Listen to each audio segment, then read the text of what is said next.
Rieccoci nell'ultima parte. Io non ho detto i numeri di telefono, il sindaco risponde perché ci sono, mi diceva Dennis, telefonate, ci sono messaggi, cercheremo in questi 10 minuti che mancano al termine di accontentare tutti rapidi, sia nel leggerli che nelle risposte. Vai Dennis. Perché l'illuminazione pubblica di via Canestrini con lampade a LED non è stata completata come era previsto che terminasse in via Ronchi?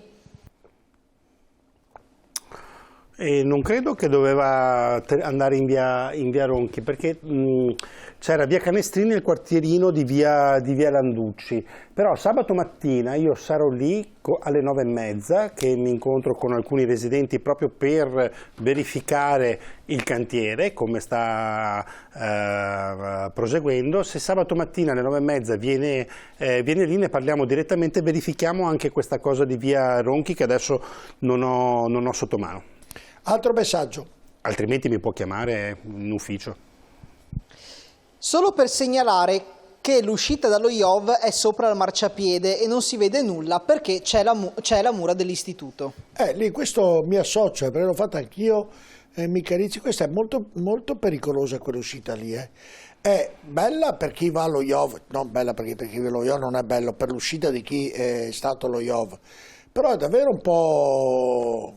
Le mura ti impediscono di vedere sia i pedoni che i ciclisti, cioè lì è davvero pericolosa quell'uscita lì. Forse servirebbe uno specchio per uscire, però in quel caso... E come mette lo specchio se sono dei pedoni? Difficilissimo, presumo io. Lei esce a mura di qua, mura di là, e dove mette lo specchio? Su un paletto. Dove mette da entrambe le parti però? Sì. Potrebbe essere così, bisognerebbe vedere la cosa. Non ho mai fatto la manovra in uscita. Però la provi perché... Dal punto di vista della regola, diciamo, se è un'uscita da uno spazio privato, è il proprietario che deve farsi carico di, in qualche modo, mettersi. E lo può fare anche chiedendo al comune, il comune viene a installarlo.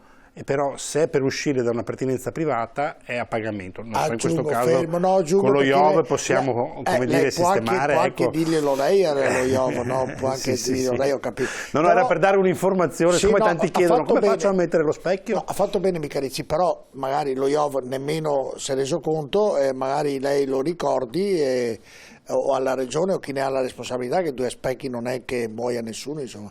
Andiamo con l'altro... In centro storico, pavimentazione pericolosa soprattutto per anziani e carrozzine. Quando interverrete? Oddio, allora...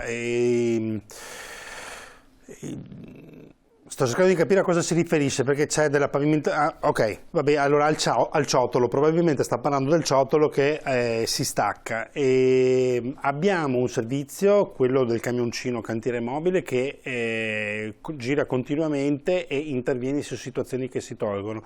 Stiamo lavorando su una situazione molto difficile in via San Francesco, dove sia, come dire, era tanto che non intervenivamo, ma anche i lavori del gestore della rete del gas, insomma, hanno creato cicatrici, insomma, alla pavimentazione, quindi là adesso è in corso un intervento piuttosto importante. E bisogna continuare a rimanere, come dire, sul posto, sul pezzo, con gli interventi, perché uno ne aggiusti e 10 si rompono. Andiamo nel quarto e ultimo messaggio, credo Dennis, non so se poi abbiamo anche la telefonata, andiamo. Sì, il quarto di questa serie, illuminerete adeguatamente anche Mortise, alla sera è buio e pericoloso.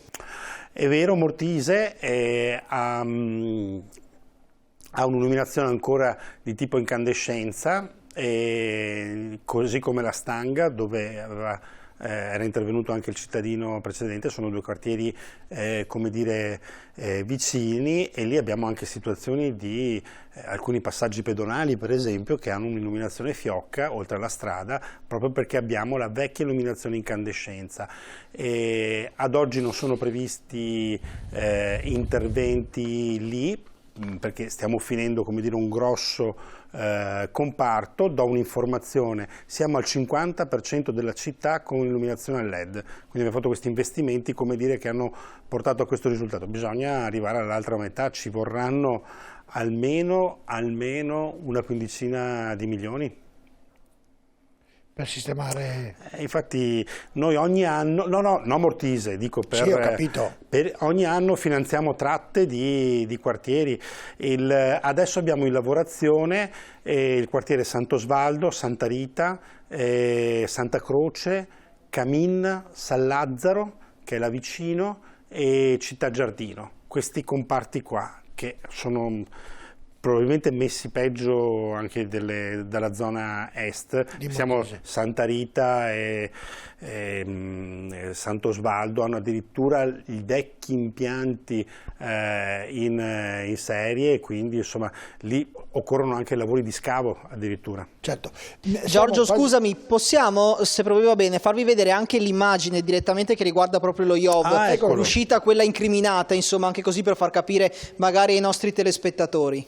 Sì, è vero, no, ma io l'ho fatta, dunque purtroppo la faccio, e l'uscita non è sicuramente una delle, per ovviamente i pedoni e le biciclette e i ciclisti che passano di là. Uno che esce con la macchina fa quasi fatica, fa anche fatica, aggiungo, a vedere le macchine, perché ci sono le macchine parcheggiate che oltre il marciapiede e la pista ciclabile c'è il parcheggio bravo, dove c'è il cursore bravissimo. C'è oggi non in quell'immagine, perché è datata quell'immagine, ci sono anche le automobili, quindi un'automobile che esce dallo IOV fa anche fatica a vedere le macchine. Immaginate voi i ciclisti e i pedoni. Io credo davvero che Michalizzi qui una richiesta allo IOV, se è il responsabile di questa faccenda, dobbiate dirgliela, insomma, perché davvero... No, ma visto che siamo lì, insomma, adesso proviamo a venirci incontro. No, basta verificare, magari se bastano, come diceva lei. Gli consigliamo un intervento che magari realizziamo anche, esatto, perché voglio due dire, specchi.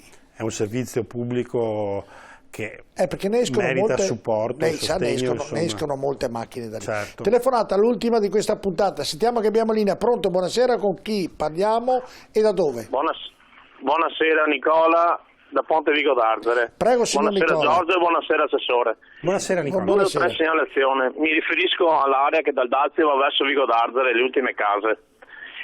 E abbiamo un cartello che indica Padova, indicazione Padova, che è divelto ormai da un decennio, non è mai più stato cambiato dalle varie amministrazioni che si sono susseguite. Abbiamo un cartello che è rotto? Sì, praticamente piegato, quasi sta cadendo, ma è già un po' di anni che è lì, a seguito forse di qualche incidente stradale. Entrando da Vico d'Arzere, intendo, sulla destra. Sì. Bene, poi sullo stesso tratto di strada abbiamo un problema con 3 pini marittimi che ogni fortunale che c'è, purtroppo, vengono giù gli aghi e sporcano le caritoie, con conseguenti allagamenti su abitazioni di fronte, diciamo, che hanno degli scantinati. E le stesse caritoie, purtroppo, da un po' di tempo che non si puliscono sia lato destro che lato sinistro, e sarebbe opportuno farlo sperando che piova, anche perché in questo momento qua no. Ha ragione. Ecco. Perfetto. Questa segnalazione qui, insomma, è la strada che dal Dazio va verso Vico d'Arzere e viceversa. Chiaro, sì. Ho capito, quella che poi scende sul sottopasso. Sì, esattamente, sì. Va bene, grazie della telefonata, credo che il Nicola ha preso nota ha preso nota e quindi provvederà in tempi poi deve provvedere, perché poi i telespettatori sarebbero anche con me.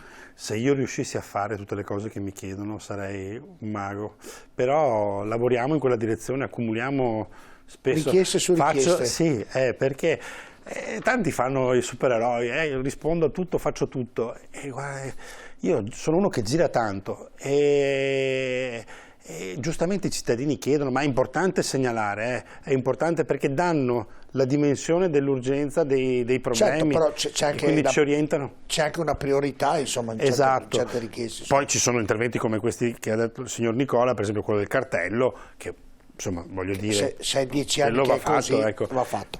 Va bene. Siamo in chiusura, Michalizzi, grazie di essere stato grazie a voi e grazie a chi ha ci chiamato e segnalato. segnalato. Le ricordo già questa volta che molto probabilmente ci vedremo anche martedì prossimo, va bene, quindi le ricordo che l'appuntamento, perché credo sia anche utile per i cittadini padovani che la seguono e che, dato che le sue risposte sono ovviamente molto chiare, abbiano delle garanzie, perché poi certi lavori quantomeno, come diceva lei, i prioritari vengono eseguiti. Grazie ad Andrea Micherizzi, grazie ai nostri telespettatori, ovviamente vi do l'appuntamento a martedì prossimo con un'altra puntata del Sindaco Risponde. Ora vi lascio l'informazione TV7 Triveneta con i reporter, non perdetela, buona serata.